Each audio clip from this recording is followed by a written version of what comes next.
नमस्कार। आप सुन रहे हैं द बॉलीवुड रेडियो और मैं हूं आपके साथ आकाश। दोस्तों, आज के इस पॉडकास्ट में बात राजेश खन्ना की और 50 के दशक में आपको लेकर चलेंगे। 50 का दशक अपने आखिरी मोड़ पर था। बंबई बदल रहा था और बदलाव की इस बयार में जतिन के सपने भी नई अंगड़ाइयां ले रहे थे।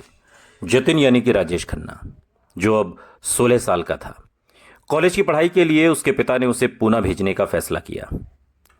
उस दौर में उन दिनों पुणे को पूना कहा जाता था और वहाँ का फंक्शन कॉलेज बहुत मशहूर था और जतिन उसी कॉलेज में एडमिशन लेना चाहता था। लेकिन जब तक वो पहुंचा, दाखिले की तारीख निकल चुकी थी और इसके बाद पूना के कैंप एरिया में स्थित वाडिया कॉलेज में जतिन ने बीए में एडमिशन लिया। कॉलेज के फॉर्म में जतिन ने अपना पूरा नाम लिखा, जतिंदर चुन्नीलाल खन्ना, जिन्हें हम राजेश खन्ना के नाम से जानते हैं। और पूना में अपने शुरुआती दिनों में जतिन अपने एक पारिवारिक मित्र रमेश भाटलेकर के घर में रहा। वो पहले बंबई के गिरगांव में जतिन के पड़ोस में रहा करता था ये परिवार, और दोनों के परिवार आपस में काफ़ी करीब थे। लेकिन बाद में भाटलेकर परिवार पूना में बस गया था और वहाँ के डेक्कन जिमखाना के पास आपटे रोड पर रमेश भाटलेकर के बंगले में जतिन कुछ महीने मेहमान बनकर रहे।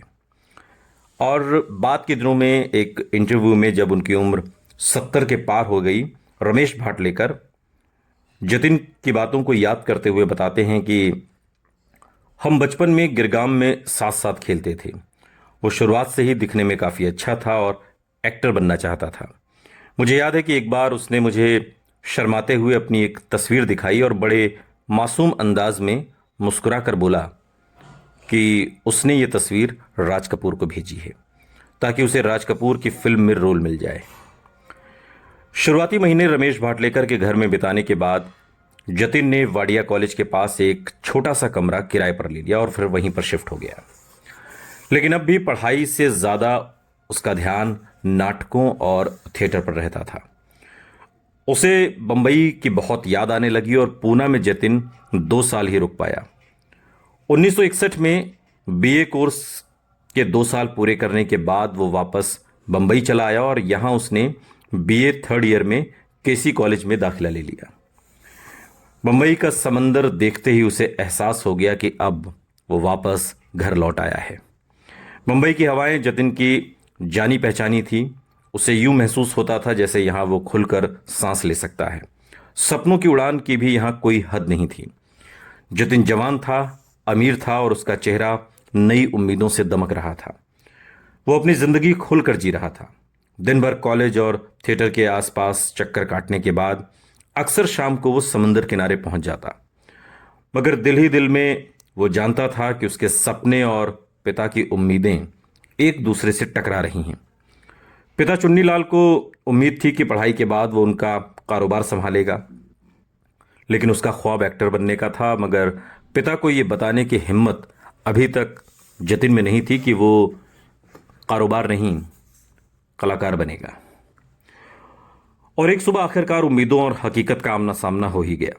रोज की तरह जतिन तैयार होकर घर से निकलने की तैयारी में था कि तभी पिताजी सामने आए और उन्होंने जतिन से पूछा, बाहर जा रहे हो क्या? जतिन ने कहा, जी। पिता आज पूरी तैयारी से आए थे और कुछ सोचकर वो बोले, ये अच्छी बात है कि तुम अपनी छुट्टियां इतने अच्छे तरीके से प्लान करते हो। मुझे उम्मीद है कि जब वक्त आएगा तो तुम अपना करियर भी ठीक से प्लान करोगे। तुम्हें पता तो है ना कि एक दिन तुम्हें काम भी करना पड़ेगा। जतिन ने धीरे से हाँ में गर्दन हिलाई और घर से बाहर आ गया। पिता ने उसे रोका नहीं। बड़ी सफाई से उन्होंने अपनी बात कही थी और अब जतिन को अपनी राह खोजनी थी। एक्टिंग की शुरुआत कैसे हो, कहाँ से हो, जतिन के पास इसका कोई जवाब नहीं था। उसके कॉलेज का एक दोस्त उन दिनों बंबई की आईएनटी ड्रामा कंपनी से जुड़ा था और इस कंपनी के डायरेक्टर वी के शर्मा नाम के एक शख्स हुआ करते थे। वी के शर्मा के दोस्त मशहूर लेखक निर्देशक सागर सरहदी थे और सागर सरहदी ने बाद में कभी कभी सिलसिला और चांदनी जैसी मशहूर फिल्में लिखी और बाजार जैसी कामयाब फिल्म का निर्देशन भी किया। बम्बई के अंधेरी के अपने पुराने ऑफिस में चाय की चुस्कियों के साथ उन सुनहरे दिनों को याद करते हुए एक इंटरव्यू में सागर सरहदी बताते हैं कि हमारे ग्रुप के सबसे ज्यादा अहम सदस्य वीके शर्मा ही थे। वो उत्तर प्रदेश से थे और उनका कद छोटा था लेकिन टैलेंट जबरदस्त था। वो मल्टी टैलेंटेड थे, नाटक लिखते थे, निर्देशित करते थे और उनमें अभिनय भी करते थे। जतिन यानी कि राजेश खन्ना उनको अपना गुरु मानता था। सागर सरहदी मुस्कुराते हुए बताते हैं कि उस दौर में वो इस नए लड़के जतिन को सीरियसली नहीं लेते थे। हर शाम आईएनटी ड्रामा कंपनी की रिहर्सल के वक्त जतिन वहां पहुंच जाता और एक कोने में बैठकर नाटक की तैयारी कर रहे एक्टर्स को घूरता रहता। उसे ये उम्मीद रहती है कि शायद किसी दिन वीके शर्मा की नज़र उस पर पड़े और उसे पहला ब्रेक मिल जाए। और इस इंतज़ार में कई महीने बीत गए। एक दिन मंडली का एक एक्टर बीमार पड़ गया और कुछ दिन तक रिहर्सल में नहीं आया। और जब शो का वक्त नज़दीक आया तो वीके शर्मा को फिक्र होने लगी और उन्हें इस छोटे से रोल के लिए कोई एक्टर चाहिए था। इसी दौरान उनकी निगाह जतिन पर गई, जो रोज एक की तरह एक कोने में आकर खड़ा होकर बड़े ध्यान से रिहर्सल को देखा करता था। अब उन्होंने जतिन को बुलाया और पूछा, क्या तुम ये छोटा सा रोल करोगे? जतिन ने फौरन हामी भर दी। अब उसका दिल जोरों से धड़क रहा था। इतने दिन से वो इसी मौके की तलाश में था और आज उसे उसका पहला रोल मिल रहा था। कुछ पलों के अंदर ही ये सब कुछ हुआ। और बाद के दिनों में एक इंटरव्यू में उन्होंने कहा कि उन पलों में मैंने जैसे एक सरहद को पार कर लिया और उस दुविधा का हिस्सा बन गया जिसके सपने मैं अब तक देखा करता था, लेकिन मुझे अंदाजा नहीं था कि यह सब इतना मुश्किल है। बाद के दिनों में एक इंटरव्यू में राजेश खन्ना कहते हैं। इस नाटक का नाम था मेरे देश के गांव। कुछ दिन बाद ही इसका मंचन नागपुर में होने वाला था और जहां पर राज्य स्तर की एक थिएटर प्रतियोगिता भी थी। उन दिनों जतिन के एक करीबी दोस्त हरिदत्त थे। पंजाब के रहने वाले हरिदत्त भी उन दिनों आईएनटी ड्रामा कंपनी में बतौर एक्टर काम करते थे और नाटक में हरिदत्त की अहम भूमिका थी। हरिदत्त एक इंटरव्यू में बाद के दिनों में बताते हैं कि वो 3 मई 1961 का दिन था। मुझे तारीख इसलिए याद है क्योंकि इस नाटक के लिए मुझे बेस्ट एक्टर का अवार्ड मिला था और मैंने दिमागी रूप से एक कमज़ोर आदमी का किरदार निभाया था। जतिन का रोल बहुत ही छोटा था। उन्होंने एक दरबान का रोल प्ले किया था और मुझे याद है कि वो इतने नर्वस थे, राजेश खन्ना, कि वो कांप रहे थे। हरिदत्त इस इंटरव्यू में बताते हैं कि पूरे नाटक में जतिन को सिर्फ एक लाइन बोलनी थी, जी हुजूर साहब घर में हैं। और इस छोटे से डायलॉग के लिए भी जतिन ने जमकर रिहर्सल की थी। लेकिन जैसे जैसे शो जो शुरू होने का समय था वो नज़दीक आ रहा था, जतिन का पसीना छूट रहा था। पहली बार स्टेज पर इतने लोगों के सामने डायलॉग बोलने का ख्याल ही उसे बहुत नर्वस कर रहा था। और आखिरकार शो शुरू हुआ और जल्दी ही वो घड़ी आ गई जब जतिन को आगे बढ़कर अपना डायलॉग बोलना था, जी हुजूर साहब घर में हैं। और पहला डायलॉग, सैकड़ों लोगों की आंखें, अपने ऊपर जमी होने का डर और डरा देने वाला एहसास, दिल धड़कने की आवाज़ अब जतिन को अपने कानों तक सुनाई देती महसूस हो रही थी। वो आगे आया और फिर ठीक उसी पल उसकी आंखों के आगे मानो अंधेरा छा गया। सालों बाद एक इंटरव्यू में उन पलों को याद करते हुए राजेश खन्ना ने कहा, मेरी सारी मेहनत के बावजूद शो के दौरान मैं घबरा गया और अपनी लाइनें भूल गया। मैं शो में एक दरबान का रोल कर रहा था और मुझे बस एक लाइन बोलनी थी, जी हुजूर साहब घर में हैं। लेकिन घबराहट में मैंने कह दिया, जी साहब हुजूर घर में हैं। शो के डायरेक्टर मेरी गलती पर बहुत नाराज़ हुए और शो के बाद मैं किसी से मिले बिना ही वहां से सीधा भाग गया और घर पहुंच गया। हरिदत्त अपने इंटरव्यू में बताते हैं कि स्टेज से जाते वक्त जतिन की आंखों से आंसू गिर रहे थे और एक इंटरव्यू में उस वाकये का जिक्र करते हुए राजेश खन्ना ने भी माना था कि उस रात उन्होंने बहुत अपमानित महसूस किया था। घर पहुंचकर जतिन किसी से नजरें नहीं मिला पा रहा था। वो सीधा अपने कमरे में गया, लेकिन वहां सामने दीवार पर जैसे ही शीशे में खुद से नजरें मिली, वो फौरन झुक गई और आज पहली कोशिश में ही वो खुद को हारा हुआ महसूस कर रहा था, वो कोशिश जिसके सपने उसने बुने थे। राजेश खन्ना यानी कि जतिन फुट फुट कर रो पड़ा और उसे फिर उसने एक के बाद एक विस्की के कई पैक पहन लिए ताकि जल्दी होश खोकर उसे नींद आ जाए। लेकिन उस रात नींद कोसों दूर थी। शराब के सुरूर में भी हार बेतहाशा चुभती रही। सालों बाद अपने इंटरव्यू में राजेश खन्ना ने कबूल किया कि इस वाक्य ने उसके आत्मविश्वास को हिलाकर रख दिया था। और अगले दिन जतिन के दोस्तों ने उसकी हिम्मत बढ़ाने की कोशिश की, लेकिन वो अपनी हार को बर्दाश्त नहीं कर पा रहा था। और ये बात राजेश खन्ना के साथ ताउम्र रही। हार को राजेश खन्ना कभी बर्दाश्त नहीं कर पाए। उसे अपने आप पर इतनी शर्म आ रही थी कि उसने इतनी रिहर्सल की लेकिन फिर भी वो एक डायलॉग तक नहीं बोल पाया। नतीजा यह हुआ कि राजेश खन्ना ने अब रिहर्सल पर जाना छोड़ दिया। वो रिहर्सल जहां पर वो एक कोने में खड़े होकर लोगों को रिहर्सल करते देखा करते थे।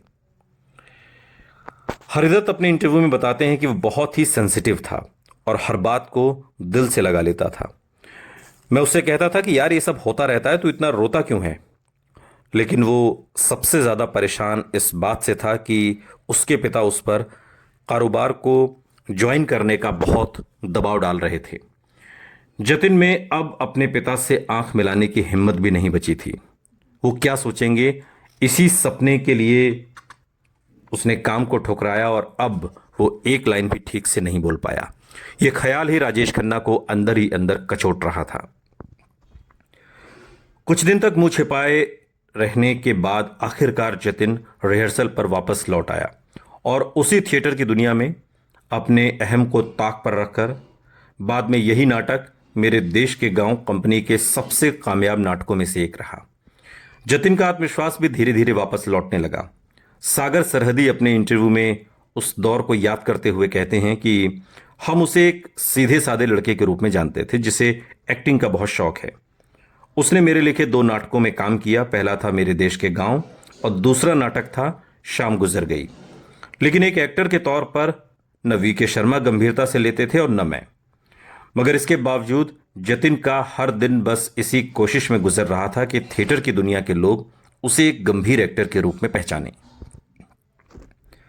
देर रात तक वो थिएटर की मंडली के साथ वक्त बिताता था, यहाँ तक कि यहाँ के माहौल में वो एक अजीब सी खुशी और कशिश महसूस करता था। हर शाम थिएटर से जुड़े जाने माने नाम यहाँ बैठक जमाते और इस महफिल में नई कहानियों, खबरों और किरदारों पर चर्चा होती। सिगरेट के धुएं से भरे कमरों में न जाने कितने नए विचार, रचनाएं और सपने जन्म लिया करते। रचनात्मकता जगाने वाली ऐसी महफिलों से वो एक जुड़ाव सा महसूस करने लगा था। इन शामों को वो कभी नहीं भूल पाया। उसकी मेहनत भी अब रंग लाने लगी थी। उसने इंटर कॉलेज थिएटर प्रतियोगिता में हिस्सा लेना शुरू किया। फिल्म निर्देशक रमेश तलवार बाद के दिनों में एक इंटरव्यू में बताते हैं, हालांकि इन नाटकों में उन्हें बड़े रोल नहीं मिल रहे थे, मगर वो किसी रोल के लिए ना नहीं कहते थे। कोई भी रोल राजेश खन्ना को मिले नाटक में फौरन हाँ कर देते। मेरे चाचा सागर सरहदी के लिखे नाटक और दिए बुझ गए में उन्होंने बड़े भाई का किरदार निभाया। इस नाटक को वी.के. शर्मा ने निर्देशित किया था। यह पहला रोल था जिसमें उनके अभिनय की तारीफ हुई और एक कॉलेज फेस्टिवल में उन्हें अवार्ड भी मिला। अवार्ड लेते समय उनके चेहरे पर खुशी देखने लायक थी।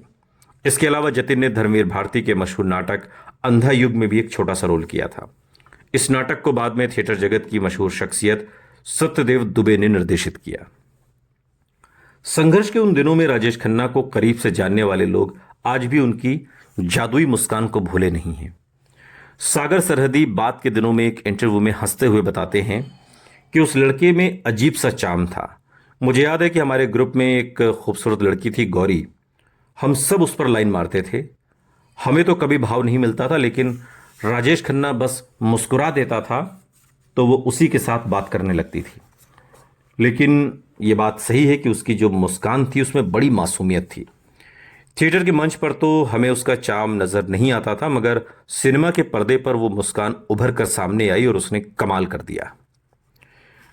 थिएटर ग्रुप में जतिन की पहचान अब बनने लगी थी। उसका आत्मविश्वास बढ़ता जा रहा था। सपनों को पंख लग गए थे और अब वो थिएटर से आगे बढ़कर फिल्मों के आसमान में उड़ना चाहता था। और इस उड़ान की तैयारी में उसने अपनी तस्वीरों के साथ फिल्म निर्माताओं के दफ्तरों के चक्कर लगाने शुरू कर दिए। अब शामें थिएटर के रिहर्सल में और दिन फिल्मों में काम पाने की कोशिश में बीतने लगे। तकरीबन उसी समय जतिन के पास थिएटर डायरेक्टर बीएस थापा का बुलावा आया। थापा जतिन को लीड रोल में लेकर एक नाटक निर्देशित करना चाहते थे। जतिन की खुशी का अब ठिकाना नहीं था। अगले ही दिन बीएस थापा ने जतिन को गैलॉर्ड्स रेस्टोरेंट में मिलने के लिए बुलाया।